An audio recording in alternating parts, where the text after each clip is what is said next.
ETF index mutual funds నేర్చుకుని stock మార్కెట్లో రాణించాలనుకుంటున్నారా? వెంటనే ఈ నెంబర్కి కాల్ చేయండి. Welcome to our channel. ఈ రోజు మనతో పాటు రమగారు ఉన్నారు. నమస్తే రమగారు. నమస్తే జయ. రమగారు, తెలివితేటలు ఎవరి సొంతం కాదు, ఒకరిని మించి ఇంకొకరికి తెలివితేటలు. దీనికి సంబంధించి చాలా స్టోరీస్ చెప్పుకున్నాం మనం. దీనికి సంబంధించి ఏదైనా ఒక సరదా కథ. చందమామ కథ చెప్తాం. తెలివి ఒకటి సొత్తు కాదు. మనం దానికి చాలా సింపుల్ సామెత చెప్తుంటాం. తాడిని దన్నేవాడు ఉంటే వాడు తలని దన్నేవాడు ఇంకొకడు ఉంటాడు. ఆ పైకి వెళ్ళేవాడు కనపడతాడు తర్వాత, అంతే కదా. ఇప్పుడు నువ్వు ఒక తెలివితోటి అవతల వాడిని బంధించాలని ప్రయత్నిస్తే అవతల వాడు ఇంకో తెలివితోటి, ఇంకొక మంచి సామెత ఉంది, ఎప్పుడైనా చెప్పానో లేదు, శతకోటి దరిద్రాలకి అనంత కోటి ఉపాయాలు. ప్రతి ఇబ్బందికి ఖచ్చితంగా సొల్యూషన్ ఉంటుంది. నీకు తెలియదు, నీ చుట్టుపక్కల తెలియదు, ఎవరికో తెలుస్తుంది దానికి ఆన్సర్, దానికి సమాధానం దొరికేస్తుంది గ్యారంటీగా. సమాధానం లేని సమస్యలు లేవన్నమాట ప్రపంచంలో. తెలివిలు కూడా అంతే. అష్ట తెలివిలు ఉన్నవాడికి ఇంకొక 18 తెలివితేటలు ఉన్నవాడు ఒకడికి దొరుకుతాడు. ఈ చందమామ కథ, ఒక ఊళ్ళో ఓ వీరయ్య అని ఒక చిన్న రైతు కూలి ఉండేవాడు. ఒక 1/2 ఎకరం పొలం ఉంది, కానీ ఏదో అప్పుల్లో జప్తు అయిపోయింది.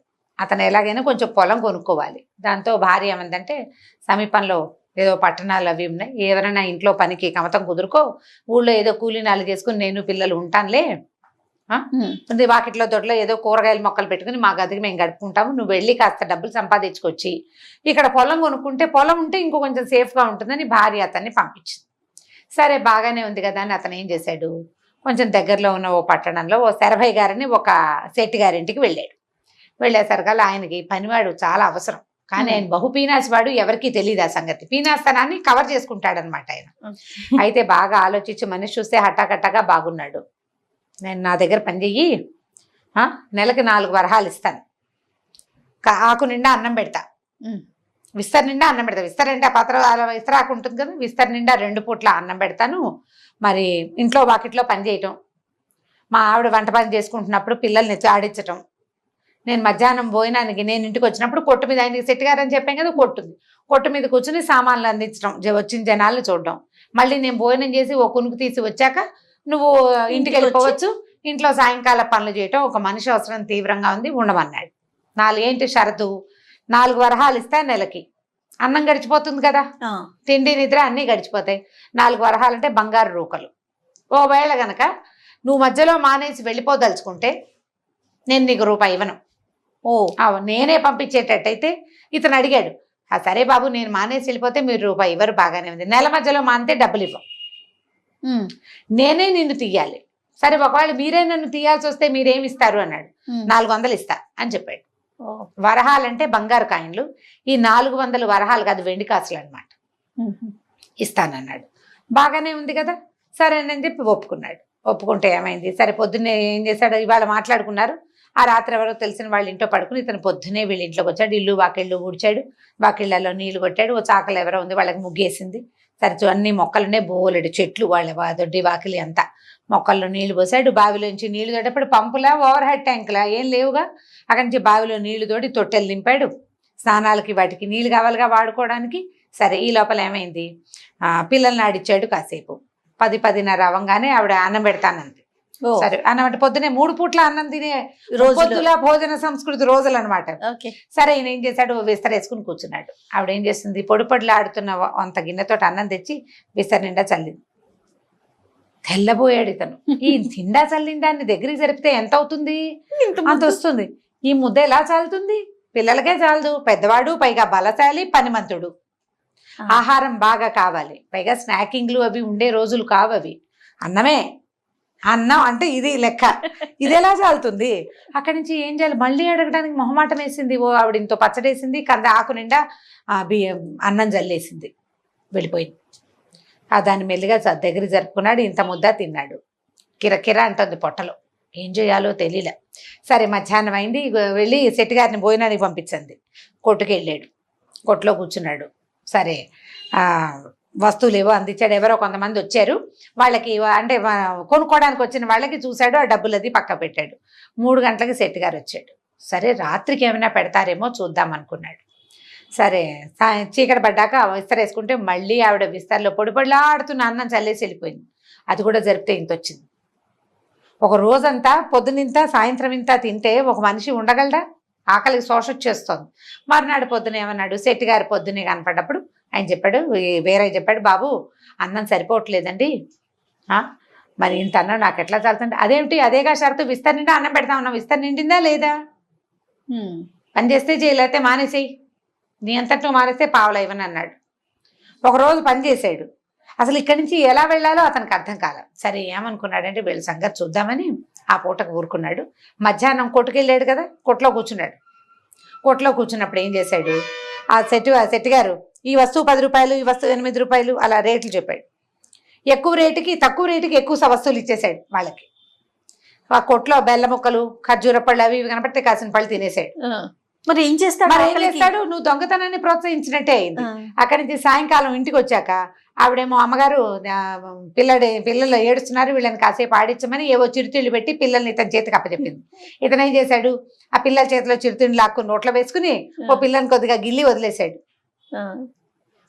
గట్టిగా గిల్లలేదు. ఆ పిల్ల గబగబా నడుస్తూ వెళ్ళి డామని కింద పడింది. పిల్ల ఏడుస్తోంది. పిల్లలు ఏడుస్తున్నారండి, నా మాట వింటలేదు అన్నాడు. ఆవిడేమో కాసేపు ఆడించు, నాకు పని ఉంది అంటుంది. పిల్లాడు ఏడుస్తుంటే నేనేం చేస్తానండి, అంత ఏడుస్తుంటే నా వల్ల కాదండి నేను చేయటం, ఆడుకుంటుంటే ఆడించగలను కానీ అన్నాడు. ఆవిడికి పని అవ్వటం లేదు. సరే ఏం చేశాడు, రాత్రికి మధ్యాహ్నానికి ఏం మాట్లాడలే, రాత్రికి 5 విస్తళ్ళు కలిపి పెద్ద విస్తర్ ఓ విస్తర్ ఇంత ఉంటుంది, ఇలాంటి 5 కలిపితే ఎంత అవుతుంది? ఇప్పుడు ఇంత అన్నం కాస్త ఎన్ని ఇంతలు వేస్తే ఈ విస్తరంతా నిండుతుంది? ఆవిడకి అర్థం కాలే, ఇదేమిటి ఏం చెయ్యాలి అని. సరే ఏం చేసింది, మళ్ళీ పెద్ద గిన్నె పట్టుకొచ్చి కొంచెం ఆకు నిండా చల్లింది. మళ్ళీ కూడా చల్లటమే, చల్లినా కూడా అంత అన్నం అయింది, అది తినేసాడు.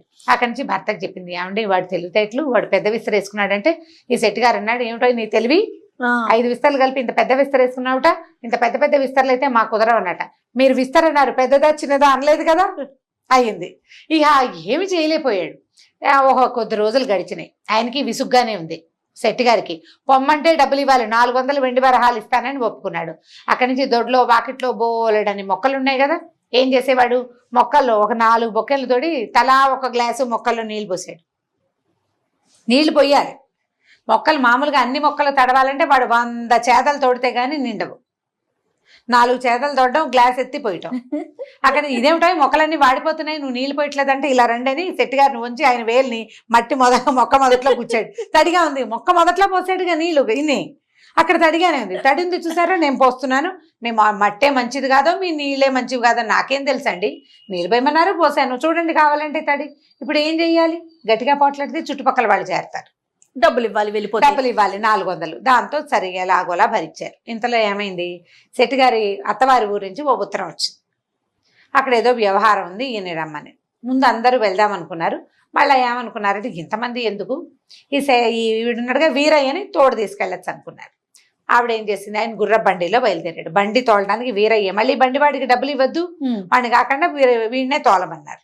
సరే బాగానే ఉంది. ఆవిడ ఏం చేసింది, ఆయన తినటానికి కుడుములు పులిహార పొట్లం కట్టింది భర్తకి. ఈ పొద్దున ఈ ఊరు నుంచి ఆ ఊరు వెళ్ళాలి కదా, మధ్యాహ్నం తినడానికి ఎక్కడో చెరువు దగ్గర ఆగుతారు, అక్కడ భోజనాలు చేస్తారు. వీడికేమో ఓ ఇంత చద్దెనో ఓ పచ్చడి పెట్టి వాడికి మూట కట్టించింది. ఇతనేం చేశాడు, ఆ బండిలో ముందు కూర్చున్నాడు కదా, ఆ బండిలో ఉన్నంత సేపట్లో ఈయనేమో బండి కుదుపుకి అయ్యగారు నిద్రపోతుంటే ఆ పైన ఉన్న కుడుములన్నీ తీసుకుని తినేశాడు అతను. పులిహార ఉంది పొట్లం. అక్కడికి వెళ్ళాక ఏం చేశాడు, ఆయన చెరువులో కాళ్ళు చేతులు కడుక్కొచ్చే లోపల ఈ పొట్లం ఊడదీసి గుర్రం దగ్గర పెట్టాడు. గుర్రం పక్కన పెట్టాడనమాట. పెట్టేసరికల్లా చెయ్యి అన్నాడు ఆయన వచ్చేసరికి. అయ్యగారు కుడుములో ఏవో పెట్టారండి అమ్మగారు, అవన్నీ గుర్రం తినేసిందండి అన్నాడు.